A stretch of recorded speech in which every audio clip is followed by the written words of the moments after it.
o assunto mediunidade, a gente está conversando sobre percepção extrasensorial, percepção fora dos 5 sentidos, que é tato, olfato, audição, paladar e visão. A pessoa precisa buscar o conhecimento, à medida que conhece, se libertando da ignorância, ela começa a não ter medo. Então é justamente isso. Naquele tempo as pessoas eram brutas, não tinha literatura, não tinha YouTube, não tinha Google, e aí no fim o conhecimento das questões espirituais ficou monopolizado na mão da igreja, exatamente, eles tiraram da mão de todo mundo, só a igreja tinha esse controle. E as pessoas viviam sob o aspecto de pecado, culpa, pecado e medo. Imagina, olha a energia que vibrava. Continua, está no nosso inconsciente coletivo essa vibração ainda. Até hoje não se libertamos. Por isso que a gente está seguindo esse estado. Então, é o momento de a gente se libertar. Outra coisa para vocês entenderem, que a gente pode pegar e falar especificamente outro dia também. Karma. Quando fala em karma, a conceitualização espírita e ocidental é tão rasa, tão pequena para karma, que remete só a culpa. Isso já é resquício das doutrinas anteriores. Então remete culpa, só pagar. Então tu te sente um cocô, porque tu te sente, tá sempre devendo. E aí pior ainda, e aí menos sai desse círculo vicioso. Bom, na verdade a gente não tem que pagar nada, cara. Como diz o Hélio Couto, quebrou o vaso chinês, vai ter que pagar. Seja em 10 prestações, 1000 prestações, 10 mil, não importa. Seja daqui a 10 mil anos, vai ter que pagar, não tem problema. Mas assim, na verdade, a cobrança, essa cobrança, não é externa, é da nossa consciência, entendeu? As coisas que nós precisamos resgatar, coisas que talvez a gente tenha agido erroneamente, egoisticamente, nessa vida e em outras, quem cobra não é ninguém, é a nossa consciência. Então o conceito de karma, verdadeiramente, que é uma palavra em sânscrito, o conceito de karma é ação. Existe uma lei universal, que se chama lei do karma, que é a lei da ação e reação, a mesma da física. Toda ação gera uma reação proporcional, na mesma medida. Então, mesma medida e intensidade. Então, o karma é apenas ação. Então, se nós promovermos ações, karmas positivos, a gente vai colher reações positivas. Tá bem? Então não é só pagar. quando aí tem também a distorção do Dharma. Dharma acho que é o karma positivo. Não, Dharma é o propósito de vida. O propósito que tu está aqui. Porque é o teu caminho, na verdade, do propósito. Entendeu? É o teu caminho, é a tua trajetória dentro do propósito. E o propósito é... Qual é o propósito de vida? Vocês já se perguntaram? O propósito de todo ser humano está em reencarnar. O propósito é a gente reencarnar aqui, viver esse cenário, desapegar das coisas que não são do ser, usando as coisas, a gente pode usar esse cenário todo, mas a gente ir no fim das contas é justamente isso aí, entender que todos somos um, todos somos um, todos estamos interconectados, como fala na Gênesis. É justamente isso, tudo sai de toda a criação sai do vácuo quântico, vamos dizer, uma linguagem quântica, vácuo quântico, e ela se multiplica em vários fractais para ter suas experiências. Então nós tivemos, depois de sair da unidade, tivemos experiências em vários reinos, mineral, vegetal, animal, agora nominal. E aí depois a intenção é sair da roda de Sansara, da roda das reencarnações sucessivas. O porquê de a gente estar aqui, alguns podem dizer, é evolução. Mas evolução para quê? Evoluir para perceber que todos somos um. Para perceber que todos somos um, a gente começa justamente isso aí. A gente começa primeiro cuidando de nós, daqui a pouco cuidando de um filho, cuidando de um animalzinho, daqui a pouco a gente já está cuidando de 2, 3, daqui a pouco a gente já está dando atenção para a mãe, para o pai, para o avô, para a avó, daqui a pouco a gente já tá trabalhando até numa ONG, já está cuidando de mais pessoas, está distribuindo a sua energia, compartilhando a sua energia com mais pessoas, e assim vai, assim por diante. A gente começa a perceber, começa a olhar as outras pessoas com não mais com indiferença, não mais com repulsão, mas como iguais. Então esse é o espírito de fraternidade que os seres de outros planetas já, que estão acima na escala evolutiva da Terra, que tentam nos passar, que nossos guias espirituais tentam nos passar. Fraternidade. Fazer o bem sem ver a quem, sem esperar nada em troca, sem esperar nenhum obrigado em troca, porque se tu esperar um obrigado é porque tu está querendo alguma coisa em troca. Se esperar um reconhecimento de uma curtida de uma foto é porque tu está querendo algo em troca. Então é fazer o bem porque aquilo ali te move. E na verdade todos nós, eu falo um pouco disso no meu curso, Seja Dono de Si. É um curso de autodefesa, psíquica, mental e energética. Seja dono de si, seja dono da sua mente, emoções e energias, é o nome do curso. Então eu falo um pouco sobre isso aí, que todo o fundamento do ser é ser útil para alguém. O que alimenta realmente a nossa... Então, o que é ser útil? Às vezes a gente está trabalhando numa empresa, a vida, vamos dizer, a gente não tem conhecimento nenhum de vida espiritual, mas a gente é dono de uma empresa, a gente emprega 200 funcionários, vamos supor, exemplo. A gente está se sentindo útil. Embora ainda meus interesses possam ser egoístas, vamos supor, que pega uma pessoa que seja materialista e egoísta, nem todos são, né? Óbvio que não. Mas, embora a pessoa tenha interesses egoístas, ela se sente, vamos dizer, preenchida com aquele cenário que ela armou para ela. Por quê? Porque ela, querendo ou não, está beneficiando famílias. Tem 200 funcionários. Tem 200 famílias ali sendo sustentadas pelo emprego que ele gerou. Seguindo falando da mediunidade. Então, a mediunidade nós escolhemos. Nós escolhemos vir. Claro, não é assim, ó, pegar um bárbaro, que era um bárbaro, um viking. Na próxima encarnação o cara é um viking, um brutamonte lá, um troglodita. O cara só sabe matar e... E aí o cara do nada, na outra encarnação, vai voltar, vai reencarnar um monge. Não, claro que não, óbvio, não existe pular degraus. A evolução é degrau a degrau. Tudo ir do 0 ao 1, tu tem que subir degrau por degrau. Então esse cara bárbaro, na próxima encarnação, ele vai ser um mendigo que necessita da ajuda dos outros, que impossibilitado talvez fisicamente, não vai poder guerrear, então... E aí na próxima encarnação, aí já talvez vai ser ajudado pela igreja. Exemplo. Isso aí usando exemplos da época lá da época medieval. Aí na próxima encarnação talvez ele venha como um trabalhador, um jardineiro da igreja. Já tem começa a ter algum contato espiritual, ou de alguma comunidade. Ele já começa a aprender certas coisas. E aí ele vai, em cada encarnação ele vai colocando, e por isso que a gente vem às vezes com uma habilidade já desperta dentro da gente, porque vocês bem sabem que a nossa consciência, o nosso consciente é apenas 5, dizem alguns que 8, 10, até 12 no máximo se usa do nosso consciente. O resto, a grande força está lá embaixo, no subconsciente.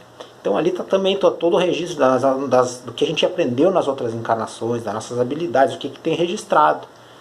Também tem coisas, nossos medos, também tem nossas crenças limitantes mesmo. Então, o que determina? A gente vem numa encarnação zerado, papel em branco, só claro, com todo aquele currículo, né, que está lá no subconsciente. À medida, naturalmente, por atração mesmo que inconsciente, a gente vai atraindo situações parecidas, que estão vibrando no nosso subconsciente, coisas que nós precisamos resgatar, emoções que estão vibrando, a gente começa a atrair situações que a nossa própria consciência começa a atrair justamente para curar. Nossa essência é poder divino, é luz. Então ela tá sempre vibrando amor. E mesmo que a gente negue e tal, mas uma hora a gente vai ter que se confrontar com aquele sentimento e curar. Se não for nessa vida, vai ser na outra. Se não for na outra, vai ser daqui a 100 vidas. Não importa, vai ter que curar. Então é o que eu tinha falado. Já vi com aquela habilidade ali. Só que, claro, às vezes é isso aí. Precisa um estímulo, precisa uma situação para começar a despertar aquilo ali. Ou tem pessoas, como eu já vi, que são uma parede, nunca sentiram nada, também nunca deram bola para esse negócio de espiritualidade. Chegou lá aos 40 anos, 30 e poucos anos, pum, do nada. Do nada, literalmente do nada, desperta para o espiritual. Começa a ver, começa a sentir, claro, aí vai buscar ajuda. Por quê? Daqui a pouco a pessoa, tinha a vida material toda organizada, às vezes, e às vezes desorganizada, justamente pelo descontrole, descontrole mediúnico, que descontrolou, que acabou refletindo no mental, refletindo no material, refletindo no emocional, em tudo. E tem pessoas que simplesmente bloqueiam o espiritual, conseguem focar na matéria e ter bons resultados no material. Bom, só que chega um momento, às vezes, eu já tive pacientes com esses casos assim, que do nada foi tirado, parece que um véu. Ó, tá aí, ó. Tu não estava estabilizado, barará? Bom, agora tá aí. Agora aqui é a verdade. Puta. Aí o cara vê a verdade. O que é a verdade? Aí tira o véu entre os dois planos. Aí o cara começa a ver tudo, começa a perceber tudo. Começa a sentir o plano espiritual, assim como sente no plano físico. E aí ele começa, claro, aí começa um conflito interno. Bom, o que ele se obriga a aprender, se obriga a entender, se obriga a conhecer. E tem que correr atrás para... Claro, por quê? Porque nós todos somos alvos, né? A influência negativa, tanto de pessoas físicas quanto os desencarnados que nos influenciam, elas só entram no nosso campo áurico, no nosso campo eletromagnético, quando tem alguma energia ressonante, quando a gente permite. Então quem dá permissão é nós. Por isso que a gente sofre ataque. Aí daqui a pouco tem pessoas, mas a gente não tem anjo da guarda, a gente não tem guardião, não tem guardiã. Temos. Só que não, aí eles ficam olhando às vezes, porque a gente está dando a permissão de entrar aquela negatividade. Nós estamos estimulando os sentimentos negativos dentro da gente. A gente, em vez de estar limpando, a gente está dando corda. E aí entra com tudo, né? Então, isso tudo faz parte do autoconhecimento. E está tudo junto. A mediunidade foi um veículo mais rápido que nós escolhemos. Para quê? Para evoluir nessa encarnação. Escolhi, eu tenho condições de vir médium para trabalhar para montar uma clínica e ser terapeuta e médico e promover curas e tal. Já tenho essa abertura no meu DNA, essa energia, e executar. Já tem, então tá. Então, tu quer? Quero. Tu sabe das consequências? Sei. Bom, então tá. A pessoa vem com isso aí. Claro, só que quando desce aqui, esquece. Aí quando cai na pele aqui, aí já se encanta com outras coisas, que acha mais bonito, mais legal. Porque dá trabalho realmente desenvolver esse lado espiritual. Dá trabalho porque é algo verdadeiro. É algo que vai, vamos dizer, se perpetuar. Todo o tijolo que tu botar nessa construção, tu vai morrer e vai continuar em pé a construção. E no físico é justamente isso aí. A gente precisa ter o material abundante, deve. Mas todo tijolo que tu bota, quando tu for embora, não serve mais. A gente tem que olhar os dois lados, né? E como eu disse, a gente pode, quero sair de carro e ir de Florianópolis a Porto Alegre. Posso ir a pé, posso ir de bicicleta, posso ir a pé como eu fui ao Chile. Posso ir de bicicleta, posso ir de moto, posso ir numa Ferrari. Posso escolher, posso ir num Fuca também. Tu escolhe o veículo. A diferença, a estrada é a mesma, tudo, a direção, o destino é o mesmo, só que o veículo um é mais rápido que o outro. E o veículo mais rápido exige mais responsabilidade do condutor. Então por isso, então essa questão de ser médium pronto não existe. De tem que desenvolver, tem que trabalhar numa casa espiritual, espiritualista, espírita, não importa. Também não existe. Tu vai se é um lugar que tu te sente bem, que tu acha que tu pode colaborar, que aquele lugar pode te agregar alguma coisa. Mas não é necessário ser ali. Tu pode ir em outro lugar, tu pode fazer outras coisas. Entendeu? Nesse curso Seja Dono de Si, é uma das dicas de ouro. Tem duas, são 8 técnicas que eu passo de autodefesa psíquica, explicada detalhadamente, passo a passo. Eu venho estruturando a pessoa para ela executar aquilo ali na vida dela. E aí no final tem 2 dicas de ouro que eu falo. Uma das dicas é essa que eu vou dar agora, de presente para vocês. É a prática do bem. Porque eu já vi muitas pessoas estarem bem atrapalhadas na questão de mediunidade, depressão, estarem numa situação bem complicada. E aí todos os âmbitos da vida da pessoa está desequilibrado, está tudo ruim. E a pessoa entra num projeto social, como nós temos lá, como eu faço parte lá do Café Carim, em Pelotas, que é um rico de um projeto social, que tem muita coisa crescendo lá em torno disso, muitos projetos paralelos. E eu já vi muitas pessoas estar ruim, mas não tem uma busca espiritual, não tem nada, e entra num projeto social, começa a ajudar o próximo. Qualquer coisa, eu não tenho nada para dar, vai, só o teu corpo presente lá, eu tenho meia hora, vai lá e dá meia hora. Eu já vi quase, vamos dizer, as pessoas sair do menos 10 por os 5. Só fazendo isso aí. Por quê? Porque elas começam a parar de pensar nos problemas dela. Esse é um porquê.